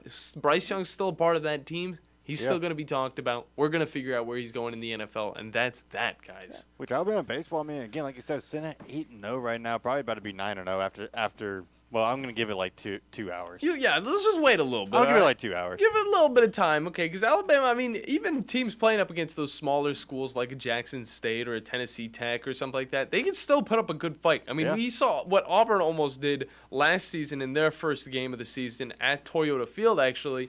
Texas Tech or Tennessee Tech was ahead of them the entire way through until the end, okay? Yeah. Baseball is just one of those sports, too, where that kind of thing can happen. Oh, yeah. I mean, it's like, God forbid, it's like you go up against one of those smaller schools, but that smaller school recruited that weird sidearm pitcher that everyone looked over and is now completely messing up your entire starting lineup. Exactly. There's some weird people out there that can throw balls in weird ways at weird speeds. So you know what? It could throw up some of these higher class teams like an Alabama, like an LSU, like a Tennessee for sure. Because you know what? Tennessee lost a Notre Dame team that was not supposed to win that game. It's just what happens, guys. It's what happens. It's the world of baseball. It's the world of sports. It's unpredictable, but you know what? It is the best thing ever. We're going to hop into a break. When we come back, you know what time it is. It's beep, beep, boop time. Beep, beep, boop. And we got Forspoken to talk about. Why? You know what? Because something happened to their studio. Let's do this. It's the E-Play-by-Play with the Bandi Man coming up here on the Afternoon Blitz. The Blitz has been called. You've got to experience Toyotathon at Bill Penny Toyota. They've got the selection with over 700 new Toyotas to choose from. And they've got the extras with Bill Penny perks and a 10-year unlimited warranty. So get on over to Bill Penny Toyota today and experience Toyotathon. Bill Penny Toyota in Huntsville and online at BillPennyToyota.com. Bill Penny's Toyota 10-year unlimited warranty is valid through the 10th year of ownership. Valid on new vehicles only. See dealer for details. Hey folks, this is Arthur Seed, Managing Partner of University Kia, letting you know we are proud supporters of Crimson Tide football. Stop into University Kia today and shop our large selection of new Kias, including the all-new Telluride 8-passenger SUV, the stylish new K5, and sporty new Seltos. Visit universitykia.com for all our great offers. And get pre-approved in minutes so you can drive home your new Kia today. Because we want to see you in a Kia. Roll Tide! At Bryant Bank, we believe your goals are worth chasing, and every step along the way is worth celebrating. From your hopes for the future to the challenges that keep you up at night, we're here for you. Bryant Bankers put care into action to help you live legendary by stepping up when you need us most and doing what's right, even when no one is watching. Come experience a local bank whose people greet you by name and treat you like family. Bryant Bank, member FDIC. You want the right specialist for your recovery. At SportsMed Orthopedic Surgery and Spine Center, we understand every body is different. Your muscles and bones are unique, as is your body. Our SportsMed specialists offer innovative treatments and minimally invasive procedures, allowing you to quickly return to the life you love. Locations in Huntsville, Madison, Athens, and Decatur, and on the web at sportsmedalabama.com. Improving performance, improving lives. In 1982, Bob Baumhauer introduced Alabama to the Buffalo Wild Wing, and quite frankly, we've never been the same. Back then, it was Wings and Things in Tuscaloosa, but now, 40 years later, after 4 name changes, Baumhauer's Victory Grill is the #1 sports-themed restaurant in the state. Bob's Alabama Hot Chicken is something that has to be tried to believe, plus the new Bam Bam Chicken and the Louisiana-style Go Fish, a whitefish over rice topped with shrimp etouffee. And Baumhauer's is fighting inflation with some new affordable favorites. Visit Baumhauer's on the South Parkway today. Tom Abraham here for my friend Brian Hamaker and his team at North Alabama Mortgage. Look, buying a home is the biggest purchase you will make in your life, and it can be a bit intimidating, so you want people that can help walk you through the mortgage process and get you the best deal possible. That's what North Alabama Mortgage does, and they do it in Alabama, Tennessee, and Florida, from first-time purchases to refis, conventional, VA, FHA, and USDA loans. They have the solution at North Alabama Mortgage. Visit NorthAlabamaMortgage.com to learn more. That's NorthAlabamaMortgage.com. Renowned sports artist Daniel A. Moore has teamed with master sculptor David Grieco to create Finish, the first in a line of limited edition bronzes. See the artist's work on Finish now at newlifeart.com. Finish captures Kenyon Drake's dive into the end zone after his 95-yard kickoff return in the 2016 National Championship game. Available in 3 sizes with the artist and Kenyon Drake signatures cast into each piece. Pre-casting prices are available at newlifeart.com. Hurry, this offer won't last long. What's better than Valley Equipment Rental? 2 Valley Equipment Rentals, and that's just what we have now. The original on the South Memorial Parkway between Drake and Airport Road, and their second location on North Memorial Parkway just north of Winchester Road. Valley Equipment is locally owned and has more skid steers, excavators, and lifts than anyone in the area, plus all the small tools that you need to get the job done like a pro. And if you are a pro, you need to check out the new North location now because Valley Equipment has what you need. Learn more at valleyequipmentrents.com. The Blitz has been called. Listen to the wind blow, watch the sun. And welcome back, everyone, to the Afternoon Blitz. And you know what it's time for, Captain Cool? An ice bath. An ice bath? But that threw you off. I mean, it kind of did. An ice bath? Yeah, an ice bath. That's the first thing your mind went to? Sorry. Not a chicken sandwich? Oh, I love chicken sandwiches, my dude. I know. I'm ready for a chicken sandwich, ready for some dinner. But this hour is, again, brought to you by Woody Anderson Ford, the best place to get the best vehicles. For the best prices. Oh, yeah. Drive home in a brand new 2023 Bronco, Mustang, or if you're into trucks, they have a plethora of nice ones for you, including the F-150, the Maverick, and the always reliable Ranger. Guys, there is no shortage of vehicles out there. So head on down to Bobby White and his crew, and they will take care of you. Find out more at WoodyAndersonFord.com. Dude, you don't even need a Ford. No. Doesn't even need to be one. No, you don't. Not at all. No. It can be whatever make a car. They will take care of it. No problem. So, again, WoodyAndersonFord.com. Check them out. It could be a Saturn. Could be a Saturn. When was the last time you saw a Saturn, Banny? I could not tell you. You don't even. You probably like. I might have seen one yesterday, and I would not have known. Yeah, they're not very recognizable cars. I just know them because my brother used to own them, and I was just like, "What the heck is a Saturn?" But we've got some good video game news to talk about. The Forspoken developers are now in the news as they're getting rolled back into Square Enix. Good. As well as many other stories, including Street Fighter VR. I never thought I would say this sentence. Street Fighter Virtual Reality. I'm both excited and terrified. That's all coming up here on the E Play-by-Play.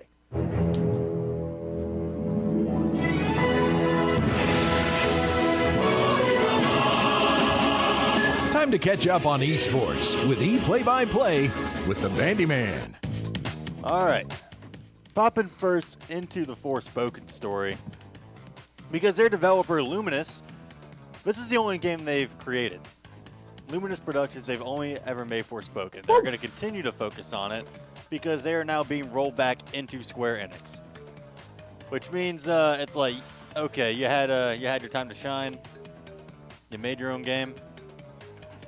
Let's kind of roll it back. Let's bring it back. It didn't get very good reviews. Hey, it still looked good though. Okay, that's one thing we can say. It looked decent.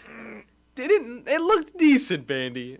Maybe not as good as other games that have come out, but still. For a game that's supposedly using all the PS5 can muster. If that's the case, then definitely not. That's how they marketed it. Ooh. And Hogwarts Legacy looks better. It does look way better. On the same console. And it's a much bigger game. Even Tekken 8's going to look better. Heck. Actually, Tekken 8's going to look fantastic. That one Samurai game that came out years ago looks amazing on the PlayStation 5. And that was even scaled down because it had to be. Seijo or Saijo? Not Sekiro. Was it not? No, what was there another one? Ghost of Tsushima. I'm thinking of Sekiro. Oh, okay, yeah, that's a Souls game. Is that a Souls game? Yeah, that was made by From Software. Yeah, it's by the same people. Okay. Yeah, it's kind of like you know how it's kind of like how Bloodborne is to Souls game. Like you have Dark Souls games, and then you kind of like branch off a little bit. You got it's like they'll do Dark Souls 1 and 2, and you know what? We're gonna branch out a little bit. We're gonna do a little Bloodborne. Why not a Ninja Blade? Or how about a Demon Souls? We're gonna do Dark Souls 3. We're gonna keep moving on. You know what? Let's branch out a little bit more. Let's do some Sekiro. Let's do some Armored Core 5. Oh no, that's gonna be incredible. I know. I can't wait. Which that's way out of left field for him. That's a completely different kind of game for him. Yeah, I know, but still, like when I'm thinking about like good graphic games on the PlayStation, Sekiro is the one that comes up first because the physics that they got going on, straight up makes you feel like you're out of like Afro Samurai or something like that. It looks beautiful. It looks amazing. God, I want to play it. It's fun. I played a little bit of it. I don't want to play Bloodborne. Not so much. Oh my gosh! Oh, he's still coughing over there. He wanted to play so bad. Breathe at the same time, but that's hilarious. But again, it's never going to come to PC. Get a PlayStation 5, Bandi. Get a PlayStation 4, Bandi. I don't know. Maybe. Get something. Maybe. I mean, honestly, I'll play it on PS4. Yeah. I mean, why not? But speaking of From Software, we actually got some new DLC announcement. Ooh, for Elden Ring? For Elden Ring. Heck yeah. What do we got? Shadow of the Erd Tree expansion is officially in development. And, I mean, if you know nothing about From Software and how they do their DLC, I'll give you a quick hint. They're always 10 out of 10s. Really? Yeah, they're pretty much always amazing. Okay. The only blemish I can really think of is Dark Souls 2 Scholars of the First Sin, which it was kind of like a re-release of Dark Souls 2 more than DLC, but they just kind of made it quote-unquote harder, and by harder, I mean they put more enemies everywhere. And it's like, oh, just more enemies. Without really thinking about it, just kind of haphazardly. So play original Dark Souls 2. A lot better. But all the other DLCs that they've done have been incredible. They have been very good. And Elden Ring, I imagine, will be no different with how good the base game already is. And I imagine they've been working on this. I don't think it's just now starting getting developed. I think they've been working on it for a while. They've had to have had some idea. You got any details on what it's going to bring for us? Right now, we just kind of showed a picture, but no release date has been announced for the time being. Okay. But, I mean, there have been tweets from the official Elden Ring account on Twitter showing off, like, official key artwork for the chapter. And, yeah, it looks incredible. Like, this key artwork looks fantastic. Looks beautiful. Well, terrifyingly good. You know? Well, what do you think's terrifying about it? Well, I mean, like, you see, like, the ghosts and stuff, like, in the bottom right, like the Erd tree in the top left, like, just kind of looming over everything. And I guess those are ghosts. I don't know what they are. I thought it was like a part of like the grass and stuff that's coming up, but I guess you're right. They look like souls or spirits or something. It does. They look like you've like weapons. You ever watched the movie Princess Mononoke? Princess Mononoke? I have not yet. Okay, well, you know those little the little white creatures, you know? Yeah, those guys. Which I mean, they're iconic. That's kind of what these look like, all right? Except for, you know, when they're see-through, all right? You can see through them. That's what these guys look like because it's just a bunch of souls. Yeah, they're definitely people or things because I see one in the back that looks like it's got arms and stuff and a head. So that's actually pretty cool, though. I like it. It's beautiful. The sun or like the sky looks amazing. Looks like very ominous, like you were saying. The tree out in the end, like it looks pretty scary, looming over everything. And then the fog. Just imagine having to walk through that fog. It's gonna be creepy, but that's what From Software is good at, man. They create these incredible worlds to just go absolutely. Well, I mean, Elden Ring's really the first one where you can just kind of do whatever you want. You can just go wherever you want, start the story however you want to, go at it at your own pace. But they're the masters at just crafting these beautifully gross worlds that just know how to pull you in, you know? Yeah. Like, it keeps you invested in the game and, like, makes you want to keep playing. Because, I mean, you're just, like, really taking in everything around you. And, like, you read the notes. That's how storytelling's told. It's great. And Resident Evil Village VR is actually coming out here pretty soon. IGN has put out their review. Actually gave it an 8 out of 10.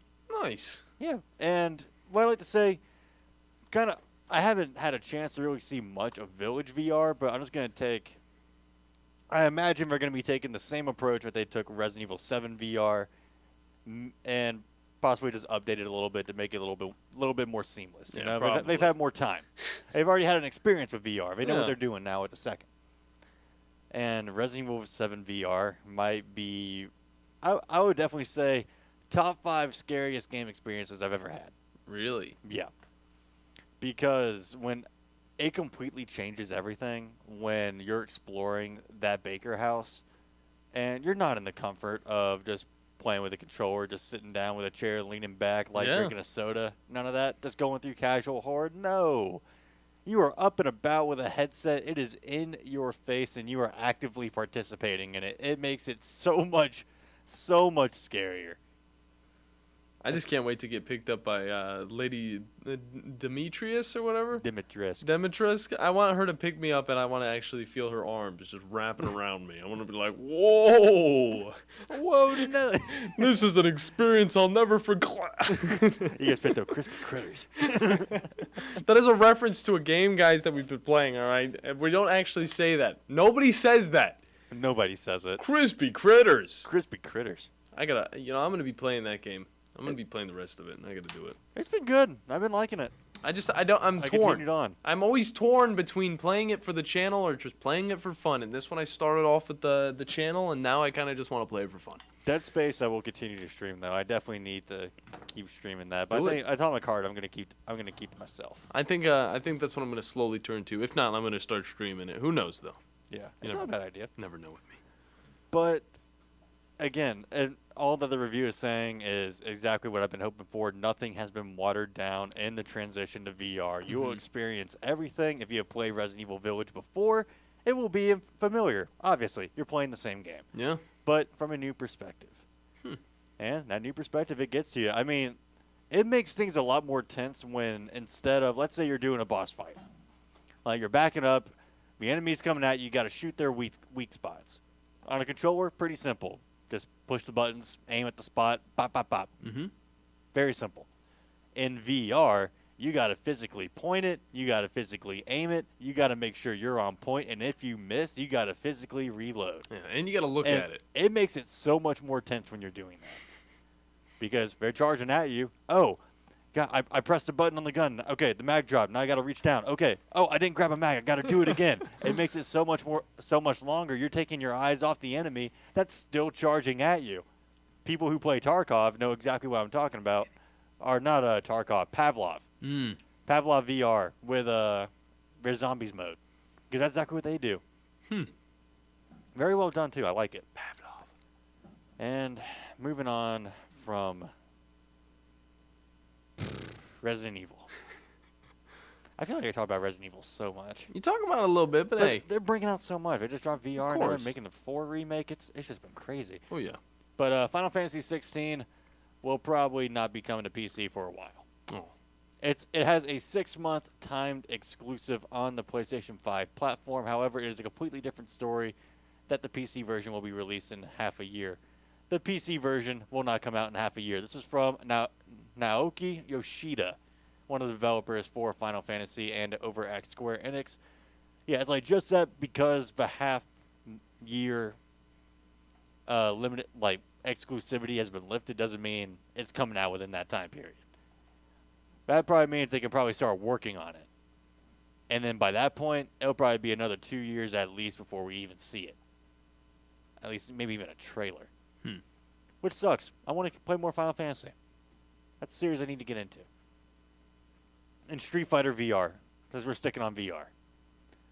Capcom released this. Again, Capcom was killing it with VR. They kind of released a tech demo with a little bit of a short presentation of what it was like. And they picked the best character to showcase for it, with Zangief being the enemy you go against, because, my God, last thing you want to be is next to a grappler, let alone in VR. And, I mean, it clearly showed on the person's face who was playing it, because she was terrified. Oh, yeah. Throughout, like, screaming, just trying to get Zangief off and doing super moves. But in reality, that's how I'd react, too.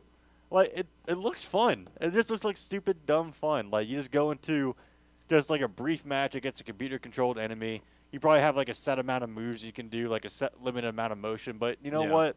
The fact that it's here, it's an option for us to have just something new to try. I'm all for it. Exactly. And it's kind of what it reminded me of was like Wii boxing, you know, except for with those moves with a little bit more flexibility to it. And I mean, it looks fun and it's not doing too much to where it can get a little annoying to the point where you can't even play it, you know? But it's right where it needs to be, where it's like it is gimmicky, but that's exactly what it's supposed to be, because you'd never be able to do that anywhere else. I mean, come on. You could get strangled probably by Cammy or something like that. I mean, hey, that's worth it to me. I mean, Street Fighter 6 VR? Win? But again, it's just good, dumb fun, and I'm all for it. Keep bringing us this kind of content. Now give me Tekken VR. Tekken VR would be wild, because I would just love to get wall carried in VR by Akuma. You're just up in the air the entire time. Yep, just that little bouncing animation. You're on your back looking up at the sky like, oh, so this is what it's like. Which Zangief did do that to the girl that was playing it. She was up in the air. I was like, okay, they're going this far, because he was doing his move, his little round thing like that he does. She actually thought she wouldn't get command grabbed, and she did. Dude, you're going in. It's Street Fighter. Just because it's VR doesn't mean he's not gonna have his same moveset. Exactly. Man, I'll pick you up. He'll just end up upside down when you take the headset off. And speaking of that, you know how long it's been since I've talked about this character? Do you remember Steve from Minecraft? Oh, yeah! And Smash Ultimate, and how there was a band talk about him just because he was finally getting popular? Yeah, what's up with him now? Well, the band talk's back again. No way! But this time for what actually might be a pretty legitimate reason. Oh. So, there's been a new tech discovered with specifically Steve, where if a multi-hit attack moves, which, you know, you press one button and the attack that comes out hits multiple times. Yeah. Pretty cut and dry. There is now a new tech that's been discovered where it allows Steve to just cancel out the hit stun of that move and pretty much just fall out of any combo for free. Now, here's where the ban talk gets put out, because a lot of tech like this can get discovered, but at the same time, it's very situational, and you pretty much have to be trying on both parties to pull something like this off. Not the case here. He can pretty much just kind of do it whenever he wants, and it doesn't seem to be incredibly difficult to set up. So this begs the question, does this neutralize enough characters, and does this actually present enough of a problem to where this character is now ban-worthy? Because no patches are coming out for Smash Ultimate. I mean, this is it. This is the final version of the game we're getting. He will have this tech forever. Do we actually legitimately talk about banning Steve now? Or Smash Ultimate players overreacting like some players on the other side of the aisle over on Melee feel like they have been? Because it's like, oh, you're telling me you actually have to think about what moves you use against Steve now? Oh, just get good. Skill issue. It's like, it's a little bit deeper than that. I get where you're coming from. I get the elitism, but it's a little deeper than that. Yeah. This comes down to, imagine, because a lot of characters have multi-hits that are a really core part of their kit. One character that comes to mind for me instantly is Pit, one of the characters I play. One of his main neutral air, like his main air attacks is neutral air, hits like 8 times. It's like a spinning thing, and it's one of his main combo tools. Steve could just get out of that for free, completely shut out my combo game, and then punish me when I land for hitting him. I mean, what does that do to the matchup now? I mean, I can now not approach with one of my best tools. I can now not combo you with my best tool. What do I do from here? And a majority of other moves in my kit are also multi-hits that you can just pop out of for free. I mean, I don't know where you take this, because is it as broken? Is it more broken than Bayonetta was in Smash 4? When she was absolutely ruling the game on a singles level, and they still didn't ban her. Or was it as completely broken as Meta Knight was in Brawl, when he could actually just become invincible? I mean, they did ban that glitch. They did ban the use of that technique, I will say. He was literally invincible. Yeah, but he could just become invincible, had the best recovery in the game, had the best combo ability in the game, in a game that had no combo ability. No. And could completely nullified the trip mechanic that affected everybody else. I wouldn't say so, because there's just an easy fix to this. Just ban the technique. That's all you got to do. Just say, hey, this technique shuts down too many options for too many characters. It completely turns around matchups that were otherwise people were finally starting to figure out. It completely thinks how we have to think about facing the character with our existing roster. Mm-hmm.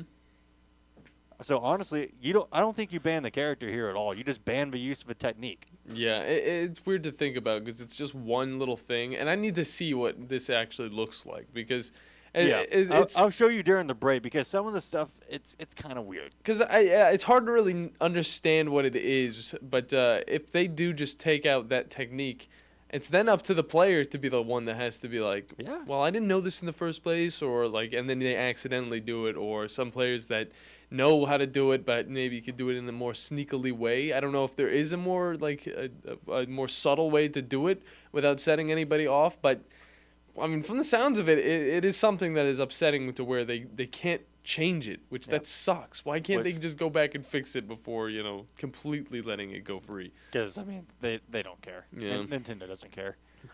I mean, they're honestly probably the worst company it comes to when like it comes to like patching their games, or like at least when it comes to Smash and like their fighting game properties. Yeah, they don't think about it like that. They don't think about competitive. No, they don't think about competitive at all. It's a party game. It's eight players can play in this one. Which, I mean, they've tried to support it in the past, but it seems like at every opportunity, Nintendo like seems to want to have some interest in supporting the competitive scene. They have to shoot themselves in the foot every time and give them yet another reason to pull out. It just gets so repetitive, and it's become self-fulfilling prophecy at this point. Like, oh, hey, Nintendo wants to finally throw some money toward a prize pool for a tournament. Oh, well, guess what? So another 1 or 2 Smash top players just caught a case. Well, guess what? They're not going to support it anymore. It just gets annoying. But people online are already starting to do this technique. Like, a couple pro players have already run into online Steve players doing it, and that's where a lot of the issue is going to come in. You can ban it on a competitive level. Like, in-person tournaments, you can ban it that way. You can't control what other people do online. The game's going to stay like this forever, and I imagine people who play Steve online, once they figure out how to do this and becomes a lot more well-known, they're just going to be using it. True. You ain't got nobody's eyes. For glory, not for glory, God, whatever. Like, just playing online, like 1v1, will probably be filled with Steves once this becomes like completely widespread. Yeah, you're not able to report people, can you? I don't believe so. I don't think like in the traditional sense, no. But which is kind of unfortunate. But guess what? Tekken 8 dropped a new trailer. Woo! Another one? A new trailer. This time showcasing Jin Kazama. We already knew he was in the game. I mean, he was in the first trailer when it got announced with Kazuya. They showed off a bit of his rage art, but now you see more of his gameplay here. And they gave him kicks. He does like somersault kicks now into the sky to combo people. And I may say, this is probably the flashiest stuff I've ever seen this character do in all my times of playing him. Because when I play Tekken, I play Steve and I play Jin. And my goodness, this is the coolest Jin has looked in a long time. And his theme is so good. It is so well made. And this is actually getting me more excited for Tekken. I have not been this excited for Tekken ever. Mm-hmm. Like when Tekken 7 was dropping, I was like, you know what? It looks great. Tekken has never been my cup of tea. It's not really changing enough of the formula for me to get interested in it yet. But with what I've seen of Tekken 8 and what they showed off in the trailer and the absolute combo ability you have in this game now, which that's my favorite thing to do in fighting games. I love doing combos. Yeah. I love doing very flashy stuff and killing my opponent with style. And it looks like now in Tekken 8, you're going to have a lot more freedom to do that. It seems like there's more juggle opportunities, moves that start combos. They're having a whole system built around doing it in combo starters. And Jins look awesome. So give me Tekken 8 already, and then give me Street Fighter 6. The real question is, which one's going to be better, Bandi? I know, which one's going to win Fighting Game of the Year? I mean, I'm all for it. Like, anytime there's a Fighting Game of the Year debate between Street Fighter and Tekken, it's a good year. Yeah, they're both looking just as good. I mean, obviously we've seen more from Street Fighter as of right now, but yeah, I mean, we've seen a lot more. The graphics that are coming out of both of the games are really good, but Tekken's got that cake, I feel like. Tekken's got that realistic look. But the style that's coming out of Street Fighter is something totally different. Yeah. So it's like they're both kind of up in the air. Like, which one's looking better? It looks so fun to fight in Tekken, but at the same time, it's just that classic good stuff we always have loved in Street Fighter. So it's gonna come down. We're just gonna have to wait until people finally are able to get their hands on Tekken 8 and can really play, because we've had two closed alphas of Street Fighter 6 or closed betas. We've had two of those. People have had their chance to play the game. People know how it kind of feels already. We've just seen Tekken 8. We haven't played it yet. Mm-hmm. So we might have the answer to that once gameplay is finally in the people's hands. But we got to take a quick timeout. When we come back, we're going to wrap up the show. So do not go anywhere. You're listening to the Afternoon Blitz. The Blitz has been called. Here's Bobby White from Woody Anderson Ford on their service department. President's Award winner 2 years in a row. That's only given to the top 10% of Ford dealers in customer satisfaction. So we're very proud of the service department. And our body shop. If you happen to get into an accident, which not a lot of people just want to go down and see a body shop, but if you get into an accident, award-winning body shop. We have state-of-the-art paint booths back there. They're waterborne paints that we use, friendly for the environment. We've got our production system, the way things are in and out. We have the fastest cycle rate in town of getting your vehicle in, getting your vehicle out, and assured that it's fixed right. We take pictures before it's wrecked, and not only after, but we take it as we're putting the parts on. All done to above industry standards. So I'm proud of our body shop too. Don't forget our parts department. So if you happen to need parts, performance parts, or just parts if you're a weekend mechanic. Woody Anderson Ford, located at the corner of Jordan and Sparkman, as well as Hughes Road and Madison. You can also check out the great deals at WoodyAndersonFord.com. This is Wes Neighbors talking to Chris Haygood of Bob Wallace Appliance. Chris, what sets you apart from other appliance dealerships? Wes, these appliances are going into the most used room in your house, your kitchen. The way we have these appliances displayed, it's easy for you to visualize how they'll look in your home. Wes, what sets us apart is the people. They're well trained. In fact, they live and breathe these appliances. And if you need service, you'll really appreciate our parts department. Contact Bob Wallace Appliance at 256-533-2121.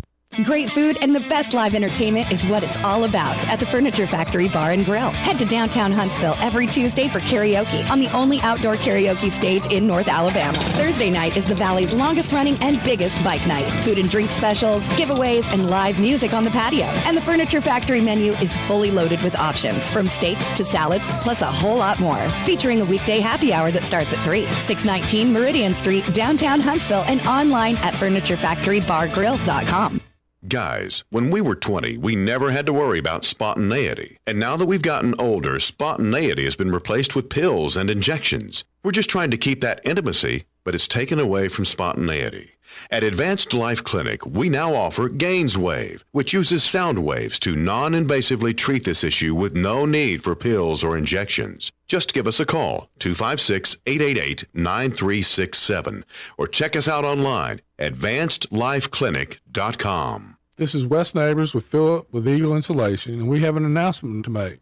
Yes, Wes, we are now Eagle Masonry and Insulation. Still a place to call for your installation needs, but now we offer masonry services. What kind of masonry projects can you handle? Wes, no job is too big, no job is too small. We can do renovations, new construction, outdoor fireplaces, fire pits, brick landscape borders. Well, when you came out to my house, you did both the insulation and masonry at the same time. You guys did rock for me, you did brick for me, and you insulated my house. That's usually done at the same time that you're building a house. Absolutely. It really capitalizes on two services you need at the same time, and you can get one company to handle both of those.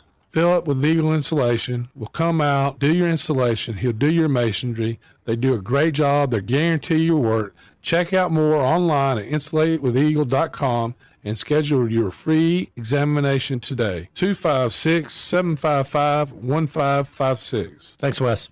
McCurry Motors is your car and van rental headquarters. You can rent the vehicle you need today. Family in town, sporting event, church function, no matter what your need, McCurry Motors has you covered with a wide selection of cars and vans available for rent. They have 12-passenger Mercedes Sprinter vans, 12-passenger Ford Transit vans, 15-passenger Ford Transit vans, and 15-passenger Chevrolet Express vans. They have 2 locations, Highway 72 in Athens or Max Luther Drive in Huntsville. When I chose a garage door company, I did my homework. I needed Precision Overhead Garage Door Service. They have a 5-star Google rating. I checked the reviews and liked what their customers had to say. Precision Overhead Garage Door has lifetime warranty packages. Same-day service if I call before 2 p.m. If they can't make it the same day, my service call fee the next day is waived. They did a 25-point safety inspection on the door and operator. Now that's peace of mind. Residential, commercial, and gate services. Precision Overhead Garage Door Service. Call 256-400-4500.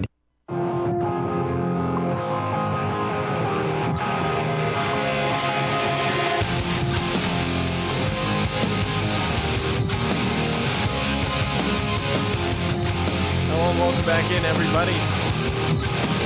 Final segment on a Tipsy Tuesday going down right now, and I can say this, okay? One more player that is notable can go on with his days because he has been released from his respected team, and that one player, his name is Leonard Fournette. See ya. See ya. Yep, he's going from Tampa Bay, and now he's moving on, and you know what? It had something to do with Tom Brady not being there either. I would think so. Yeah, I mean, the man wants to win some games. He wants to win championships. He doesn't want any bad blood with the team, but he did say that he wants out because it's time for him to move on. And now, I mean, for the Buccaneers, they're going to have some pretty big cap space, okay? They got a lot of money sitting on them, so they could probably be picking up everything. But, yeah, winning is everything for Leonard Fournette. It doesn't matter what team he's on. He just wants to win some games. 100%. So I could see him going to many teams across the board because he's still a talented young man. He still has a lot of time to play. He came out of LSU. He's still rocking the exact same pads he's been rocking for the last 7 years. So, I mean, he's been doing some stuff. But hopefully he can kind of find a new team where he can pick up where he left off back a few years ago. I feel like he's got a lot left in the tank, but hasn't really done much since the last the Super Bowl that he was at. Yeah, not too much. Not too much. I think Jacksonville might want a running back again. Probably not. They got some good guys over there. Either way, Tipsy Tuesday is coming to an end. Me and Bandi have a lot more to get into today. I'm gonna go work out, hit some arms. What are you up to, Bandy? I'm going to go grab me some dinner and then head on over to UAH, where you can also tune in to a call from Steve Moulton from One Scuba Steve and Scott Tyson for the GSC quarterfinal game for UAH and Mississippi College. Heck yeah, man. I'm excited for that one. But for me, for the Bandy Man, we're going to be out of here. So we will see you guys in the next 22 hours. You've been listening to the Afternoon Blitz.